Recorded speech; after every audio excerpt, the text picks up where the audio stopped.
Hello, my name is Yanti and I'm from 3B1. I want to read test 1, listening section 4. Hi everyone, today I'm going to be talking about the origin of ceramics. So first of all, let's start off with what is a ceramic? Well, generally speaking, ceramics are what you get when you apply heat to certain inorganic, non-metallic solids and then allow them to cool. And examples of ceramics are everyday things like earthenware pots, crockery, glassware, and even concrete. Clearly, humans also found a practical use for their discoveries, such as storing things like grains, although since their drawbacks, the pots were porous so that although they could carry water in them, it wasn't possible to store it over a long period, and also they were quite brittle and shattered very easily if they were dropped. It wasn't until the 18th century that the secret began to unravel. A German alchemist called Johann Friedrich Porter was asked by the king to make gold ore of lead.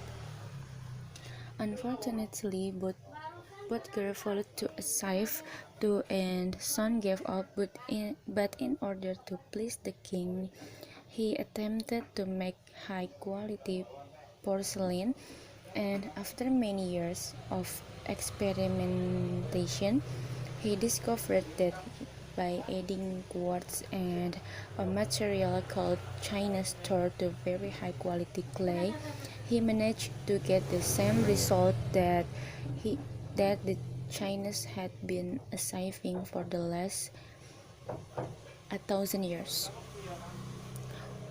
We will now look at another ceramic which is made from mixing sand with minerals and heating to over 600 degrees Celsius. When this mixture cools, the result is of course glass. The main difference between ceramics made from clay and glass is that clay is made up of crystalline plates which become look together in the cooling process, where glass cools too quickly for crystals to form. Apart from that, the process of heating up naturally occurring materials to transform them is the same. The origins of glass date back to 3500 BC, but it wasn't until the Roman Empire 2000 years ago that the art of glass blowing and the practical use of glass become more widespread. One of the more innovative uses was to use it windows, as up until then they had just been holes in walls. It must have been very doughty in Tuesday.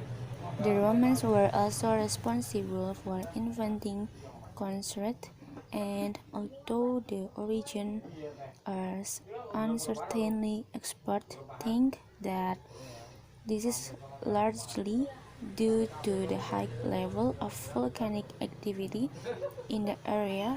The Romans observed that when volcanic ash mixes with water and then cools, it gets extremely hard and almost impossible to break up. The chemical reaction that follows is very complex and continues for many years, and the concert just keeps getting harder. Evidence of this is the numerous Roman remains that are still standing, many of which are almost completely intact. One of the most important facts about concrete for the Romans was that it can be created underwater. As the Roman Empire grew, the Romans needed to take control of the Empire grew the seas, and for this they need to build harbors capable of holding a fleet of ships.